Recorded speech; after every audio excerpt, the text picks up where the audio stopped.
부동산 교육은 랜드프로. 안녕하세요. 랜드프로 아나운서 연호진입니다.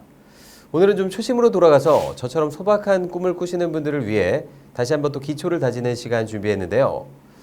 저 땅 사려고 하는데 얼마면 살 수 있는지 이런 기초적인 내용에 대해서 좀 여쭤보고 같이 알아보는 시간 준비했습니다. 오늘도 역시 세상을 바꾸는 토지 투자의 우리 고상철 교수님 모시겠습니다. 자, 안녕하십니까. 세상을 바꾸는 토지 투자의 고상철입니다. 자, 반갑습니다. 네, 반갑습니다, 교수님. 오랜만이네요. 되게 오랜만이네. 교수님, 이제 그 서당계 3년이면 푸어를 넘는다고 땅 제가 사야지. 이제 교수님하고 이렇게 함께한 지도 거의 1년이라는 시간이 이제 가까이 됐는데 이제는 제가 좀 진짜 좀 땅에 대한 관심이 좀 생겼거든요. 땅 사고 싶습니다. 아, 이게 땅 어떻게 해야 될까요? 세상에서 땅 사고 싶어 하는 사람이 되게 많거든. 네. 근데 일단 제일 궁금한 게 어떤 땅 사야 되는 거냐? 또는 어떤 땅을 사야 나중에 수익이 나냐? 이런 말 되게 많이 물어보는데 큰 수익이 없어도 땅은 항상 가격이 올랐기 때문에 내가 지금 어느 정도 투자하면 나중에 가격은 분명히 오르게 돼 있어요. 그래가지고 지금 적은 돈이라도 한번 생각은 좀 한번 해보시는데 일반인들이 제일 어려워하는 것 중에 하나 사고 난 다음에 세상에서 제일 쉬운 게 뭔지 아세요? 세상 제일 쉬운 거. 세상에서 제일 쉬운 거. 뭘까요?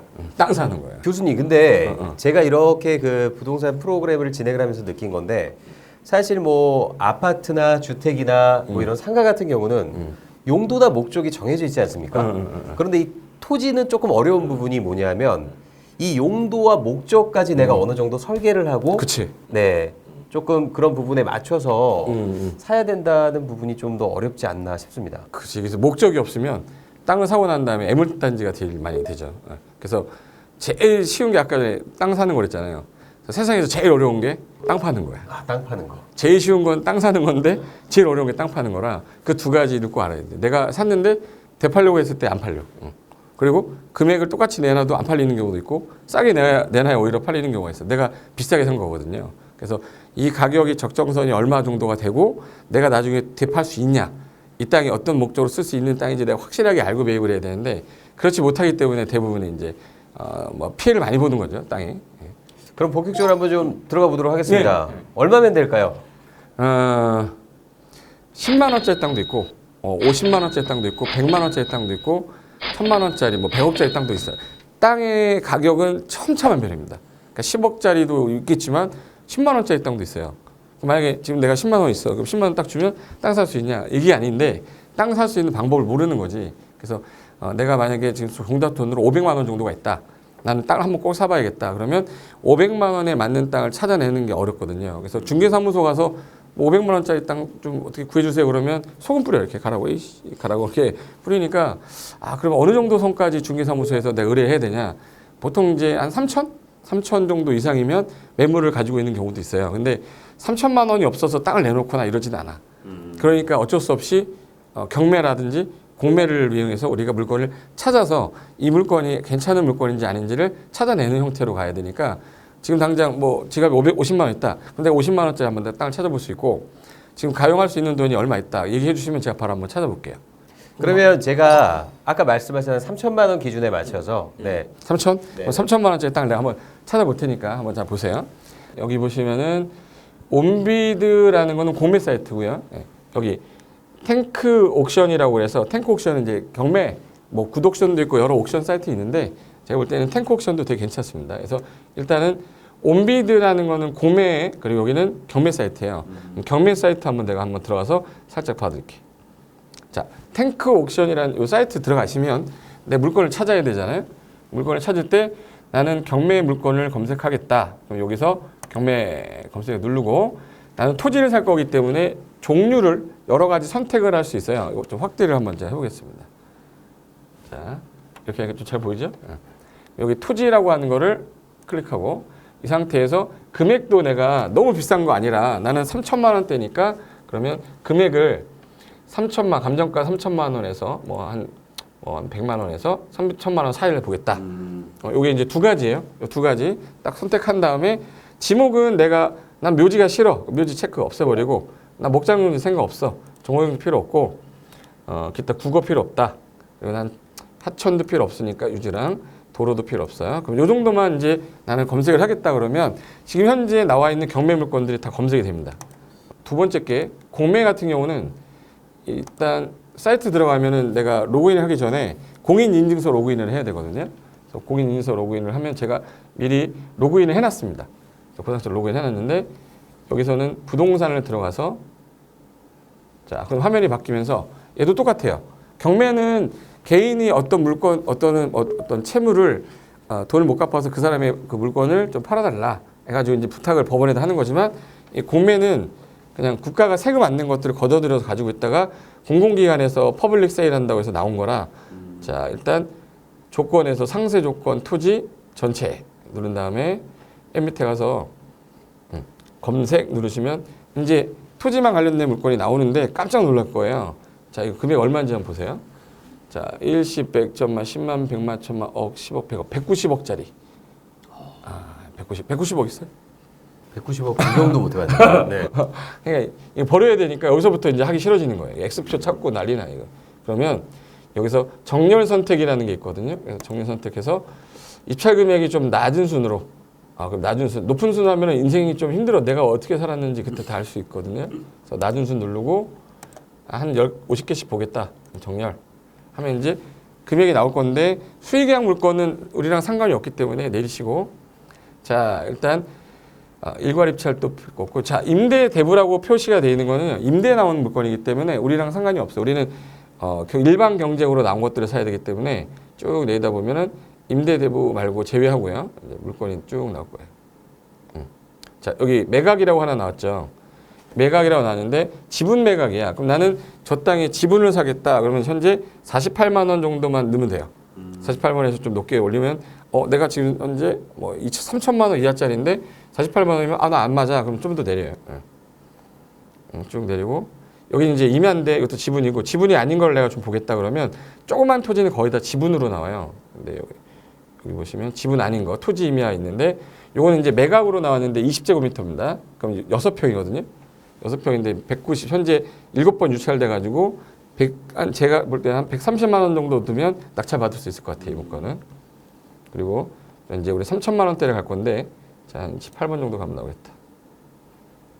자, 여기 보시면 매각 나왔는데 경상남도 김해 임야가 현재 얼마 나오면 지분으로 나왔고요. 여기는 이제 매각 임대 대부 나왔고 요게 이제 매각 물건인데 농지입니다. 175제곱미터면은 몇 평이냐면은 37에 21, 3에서 50평 좀 넘어요. 50평 정도 되는 답으로 되어 있는 땅인데 현재 600 신권으로 나왔어요. 612만 5천 원. 그러니까 내가 지금 현재 나는 보는 게 지목이 답인데 나는 건축하는 땅을 사고 싶다 이럴 수도 있잖아요. 그런 땅들을 내가 골라내야 되니까 물건을 계속 검색을 하셔야 되는데 여기서 만약에 물건을 딱 봤을 때 괜찮은 거 저는 이제 보면 금방 아니까 막 올리는데 처음 하실 때는 한 번씩 클릭 한번 해보시는 거예요. 자, 요거는 이제 연천에 있는 건데 연천 요즘에 분위기 괜찮거든요. 괜찮은데 전으로 나왔는데 335니까 102평 102평 정도 되는 일방용지 입찰인데 현재 6회 이상 유찰돼서 1,300만 원짜리 50% 떨어진 거예요. 그럼 이제 한 600만 원 정도 때 살 수 있는데 난 이 물건 괜찮다. 내 고향이 연천이야. 그럼 눌러보는 거예요. 이렇게 눌러보면 물건에 대한 소개가 나옵니다. 그럼 이제 자 이제 캠코에서 매각한 거 압류한 거 현재 매각하려고 하는데 신권에 나올 때는 1,300만 원에 나왔다가 지금 6회 이상 유찰이 돼서 현재 653만이 최저 입찰 금액이에요. 그럼 대략 한 600, 절반으로 떨어진 거네요. 그렇죠. 이거는 손해 볼 일은 없을 거예요. 그러니까 한 700 정도 쓰면 거의 맞출 수는 있는데 만약에 내가 지금 당장 입찰하고 싶다 그러면 요 입찰 있죠. 요 입찰을 눌러서 입찰서류 관련된 거는 이제 여기서부터 이제 농지니까 농지증도 준비해야 되고 입찰 들어가겠다 그러면 제 개인 정보가 나오는 거예요. 그동안 했던 거. 그래서 여기다가 모든 사항 주의사항 했습니다. 해서 다음 단계 누르시고 수정사항 없습니다. 저희 집 주소인데요. 자, 다음 단계. 공개가 안 되니까 제가 빨리 넘긴 거예요. 그 다음에 이제 이 상태에서 내가 입찰을 할 때 금액을 난 700만 원을 쓰겠다. 700만 원 쓰면 이제 110%에 쓴 거거든요. 근데 막상 이 새가슴들은 여기다 100원을 붙여요. 또 700만 원 쓴 애가 있을까봐. 새가슴. 네. 그러면 700, 100만 원. 그럼 넣고 보증금 700만 100원. 네네. 700만 100원. 그리고 보증금은 내가 얼마 내야 되냐 보증금액 계산하면 지금 현재 10% 내야 되니까 거의 입찰가의 입찰 보증금에다가 10%를 하거든요. 입찰가의 보증금률에서 65만 원을 보증금으로 더 넣으면 입찰에 참가한 사람이 되는 거예요.